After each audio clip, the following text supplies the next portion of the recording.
ये स्कूटी में जो पिकअप आता है ना, और पिकअप खत्म हो जाता है, पिकअप आ जाता है, पिकअप खत्म हो जाता है, वाइब्रेशन आ जाती है, मतलब बहुत से झंझट होते हैं। इनमें एक क्लच का बहुत बड़ा महत्व होता है, मतलब पार्ट, महत्व वाला पार्ट होता है, इंपॉर्टेंट पार्ट होता है।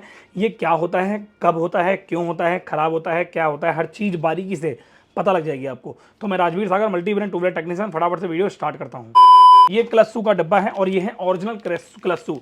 अब ये क्लस्सू जो है ये एफसीसी कंपनी के हैं, एफसीसी कंपनी ओरिजिनल होती है। मैं आपको बता देता हूँ, ये कोई अनबॉक्सिंग वीडियो नहीं है, सिर्फ आपको मैं बताना चाह रहा हूँ मैकेनिज्म क्या होता है। इसमें ये 4 क्लस्सू देख रहे हो आप, ये 4 क्लस्सू बिल्कुल सेम डिट्टो ब्रेक शू की तरह लगते हैं। मैं आपको एक निकाल के दिखा देता हूँ, ये देखो ये देखो, ये है हमारे क्लस्सू और ये है हमारे ब्रेक शू। ये ब्रेक शू है और ये क्लच शू है। कुछ कुछ बाइकों में ब्रेक शू छोटे होते हैं और कुछ कुछ बाइकों में ब्रेक शू बड़े होते हैं, और ऐसे ही कुछ कुछ स्कूटियों में ब्रेक शू, ये क्लच शू बड़े होते हैं, कुछ कुछ में छोटे होते हैं। जब हम ब्रेक मारते हैं तो क्या होता है, ब्रेक मारने पर ब्रेक शू खुलते हैं, ठीक है, और हमारी बाइक में ब्रेक लग जाती है, चाहे वो स्कूटी होती है चाहे वो बाइक होती है। जैसे ही हम ब्रेक मारेंगे वो ऐसे करके खुलेगी और हमारी बाइक में ब्रेक लग जाएगी, हमारी बाइक रुक जाएगी। ओके, अगर उसी दौरान हमने लोकल ब्रेक शू डाले होंगे तो हमारी बाइक में वो ब्रेक ऐसे खुलेगी और प्रॉपर तरीके से ब्रेक नहीं लगेगी, क्योंकि जो लेदर होता है ऊपर का और जो क्वालिटी होती है वो बहुत डाउन होती है, जिसकी वजह से लोकल ब्रेक अच्छे से काम नहीं कर पाती है। आज यहाँ ब्रेक मार रहे हैं हम और वहाँ गाड़ी रुक रही है, ऐसी 3-4 दिन पुरानी हो जाती है गाड़ी, फिर यहाँ ब्रेक मार रहे हैं, फिर सीधे हम हॉस्पिटल पहुँच रहे हैं डायरेक्ट, ऐसा कुछ हो जाता है हमारे साथ, ठीक है। अब ये सेम मैकेनिज्म क्लस्सू के अंदर होता है। ये जो क्लस्सू आप देख रहे हो, ये क्लस्सू के अंदर सेम मैकेनिज्म होता है। कैसे होता है मैं आपको समझा देता हूँ। जैसे मान के चलो हमने गाड़ी में रेस दी, मैकेनिज्म सेम है, ठीक है, मैकेनिज्म सेम होता है स्कूटी का। जितनी भी स्कूटी बनाई है हिंदुस्तान के अंदर, उन सभी स्कूटियों में पिकअप जो आता है, क्लच का जो पिकअप आता है, गाड़ी भगती है बहुत तेज। वो क्यों कैसे भगती है मैं बता देता हूँ।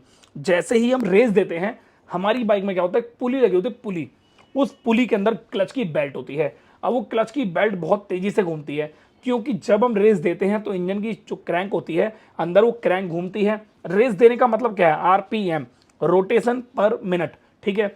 जैसे ही हमने रेस दी, आरपीएम तेज हो गए, रोटेशन हमारी पर मिनट है, तो 1 मिनट में रोटेशन ज़्यादा हो रही है। अब जब 1 मिनट में रोटेशन ज़्यादा होगी तो एक जो बेल्ट आपकी होती है आगे वाली शाफ्ट से पीछे वाली शाफ्ट में कनेक्ट, वो बेल्ट ज़्यादा टाइम घूमेगी। जब ज़्यादा टाइम वो घूमती है तो पीछे एक क्लच शू लगे होते हैं, आपको सभी को पता है। तो जैसे क्लच शू के जस्ट ऊपर की तरफ एक कवर लगा होता है, लोहे का कवर। जैसे ही हम रेस तेज देते हैं तो ये क्लच शू होते हैं खुल जाते हैं। अब जैसे ये खुलते हैं तो इसके ऊपर जो कवर होता है उसको ये जकड़ लेते हैं, बहुत बुरी तरीके से जकड़ लेते हैं। और जब ये जकड़ते हैं तो भाई साहब हमारी बाइक का पीछे का व्हील रफ्तार से घूमता है।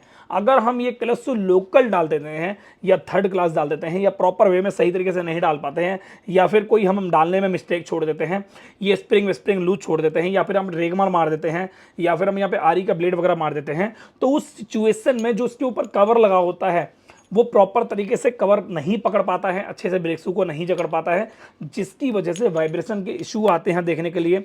पिकअप की दिक्कत आती है, कभी कभी पिकअप छोड़ देती है, कभी कभी पकड़ लेती है। और ज़्यादा टाइम ये होता है कि हमारी बाइक में जब हम उठा रहे हैं गड़गड़ गड़गड़ कर रही है, उठा रहे हैं गड़गड़ कर रही है, तो ये समस्या भी हमें क्लच शू से देखने को मिलती है। कभी कभी गाड़ी में क्या होता है, क्लच शू बिल्कुल ठीक होते हैं, वो जो ऊपर का ड्रम होता है वो अंदर से कट जाता है।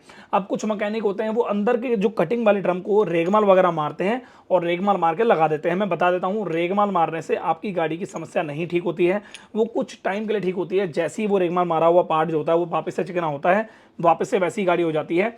उसका सही सोल्यूशन ये है, या तो वो खराद पे लेके जाओ और उसकी टनिंग कराओ, रेगमाल से प्रॉपर वे में मशीन से टनिंग कराओ, क्योंकि जब मशीन चलेगी ना उसके अंदर तो वो प्रॉपर वे में टर्निंग हो जाएगी। पर जब हम हाथ मारेंगे तो कहीं हमारा हाथ का ज़्यादा प्रेशर लग रहा है, कहीं हमारे हाथ का ज़्यादा प्रेशर नहीं लग पा रहा है, जिसकी वजह से हमारी बाइक में दिक्कत आना स्टार्ट हो जाएगी या स्कूटी में दिक्कत आना स्टार्ट हो जाएगी। आपको शायद मैं बता दूं, ये जितनी भी स्कूटी होती हैं उनमें तो क्लच शू होते ही हैं, ये बिना क्लच वाली जो बाइक होती हैं उनमें भी क्लच शू होते हैं। उसके अलावा जो टीवीएस कंपनी की सुपर एक्सल आती है उनमें भी क्लच शू होते हैं भाई।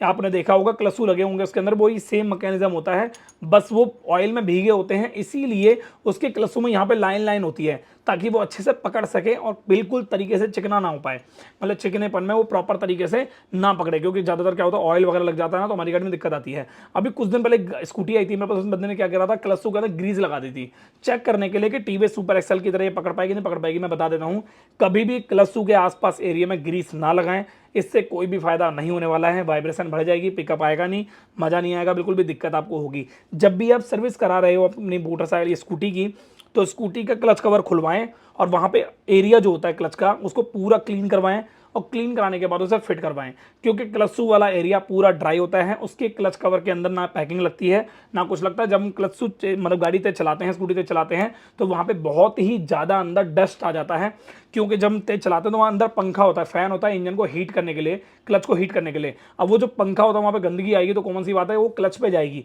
कभी भी क्लच खोलोगे देखना बहुत ज़्यादा ये वाइट दिख रहे हैं आपको ये वाले, पर ये ब्लैक ब्लैक हो जाते हैं और ब्लैक ब्लैक होने पर हमें साफ़ करने पड़ते हैं, जिसकी वजह से हमारी बाइक में क्लच शू की जो लाइफ होती है वो बढ़ती है। अगर आपको लगता है क्लच शू से रिलेटेड आपकी स्कूटी में परेशानी है, तो आप नीचे दिए गए नंबर पे, डिस्क्रिप्शन में नंबर है, उस पर अपॉइंटमेंट लेके मेरी वर्कशॉप पे आ सकते हैं और अपनी समस्या को सॉल्व करा सकते हैं। स्कूटी में चाहे कैसी भी स्कूटी हो, पिकअप एकदम मक्खन मलाई करके देंगे। ये क्लच शू से रिलेटेड समस्या थी, आपको समझ में आई तो बताना एक बार कमेंट करके। हमने तो काफ़ी डिटेल में आपको समझाया है क्लच शू का क्या पैटर्न होता है, किस तरीके से वो काम करते हैं।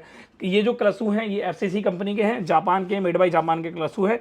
FCC कंपनी के अलावा बहुत सारी कंपनियों के क्लच शू और आते हैं और लोकल में भी आते हैं, ओरिजिनल में भी आते हैं, पर FCC ओरिजिनल कंपनी है और जो कि ओरिजिनल वेंडर को प्रोवाइड करती है, मतलब ओरिजिनल जो कंपनी होती है उसको प्रोवाइड करती है। उसके अलावा मैं बता देता हूँ FCC जो कंपनी होती है इसके क्लच शू हैं 660 रुपये की MRP है, तो वही डिस्काउंट कर कुरा के वो 10-15 रुपये का डिस्काउंट मिलता है, ओरिजिनल पीछे ज़्यादा मिलता नहीं है। बट यही अगर आप ओरिजिनल लोगे तो आपको थोड़ा महंगा मिलेगा। तो मैं मिलता हूँ नेक्स्ट वीडियो में। Thank you so much, bye bye, take care. अलग अलग प्राइस अलग अलग स्कूटी का होता है भाई, ये चीज़ आप याद रखना। जिस स्कूटी के ये हैं सेम स्कूटी का अलग प्राइस होगा, अलग अलग स्कूटी का अलग प्राइस, मतलब अलग अलग स्कूटी अलग अलग प्राइस, अलग अलग स्कूटी अलग अलग पैटर्न अलग अलग डिज़ाइन। तो मैं मिलता हूँ नेक्स्ट वीडियो में। Thank you so much, bye bye, take care.